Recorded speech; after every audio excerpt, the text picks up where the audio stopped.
Hi! Welcome to this part of my review featuring Fabula Ultima TTJRPG. If you haven't seen the other parts of my review featuring this role-playing game that attempts to bring the Japanese video game RPG experience to your table, please check out the playlist in the description below. This time we are going to talk about the anatomy of a character.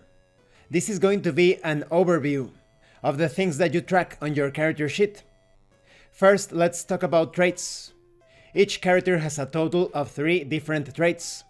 First, you have identity. This is a short sentence that sums up your character's general concept, something like Sky Pirate or Queenless Knight. Next, you have theme. This is a strong ideal or sentiment that drives your character's actions, such as anger, justice, or ambition. Then you have origin. This is where the character comes from, the homeland. While playing, you will be able to invoke your character's traits to improve your odds when rolling dice. Next, we have bonds. Heroes need connections to grow stronger, and bonds represent exactly that. A bond can be tied to 1 to 3 emotions, each belonging to one of 3 different pairings. So you have admiration or inferiority, loyalty or mistrust, affection or hatred. For each emotion in a bond, the strength of that bond is increased by 1, up to a strength of 3 if you have an emotion in each pairing. Just like traits, bonds can be invoked to improve your rolls, and they can also boost your ability to help your companions. A character may have up to 6 bonds at the same time. Then we have Fabula points, a powerful currency in the game that will come and go. They can be earned by facing adversities and spent to invoke traits and bonds, as well as fuel a variety of special effects. Players can also spend Fabula points to introduce new elements into the story and shape the world around their characters. Next, we have the character's level. This is an abstract indication of the power of the character. Characters generally begin their adventures at level 5 and can climb up to level 50.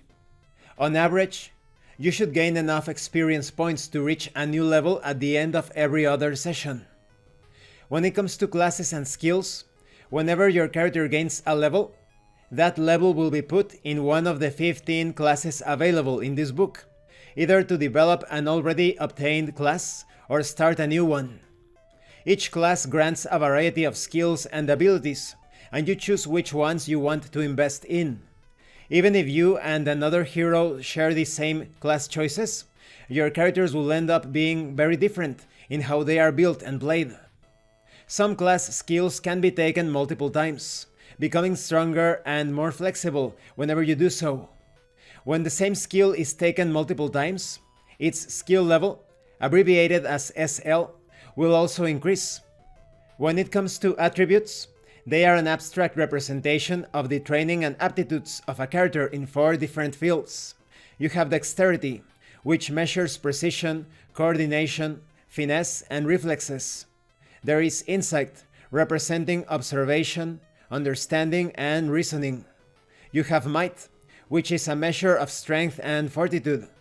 Willpower represents determination, charisma, and discipline. Each attribute is represented by a die size, ranging from a 6-sided die up to a powerful 12-sided die. Some effects will temporarily alter your attribute die sizes. This is known as the current attribute die size, while your default size is called the base attribute die size. When it comes to hit points, they represent a character's ability to withstand pain and fatigue. Mind points represent a character's focus and concentration.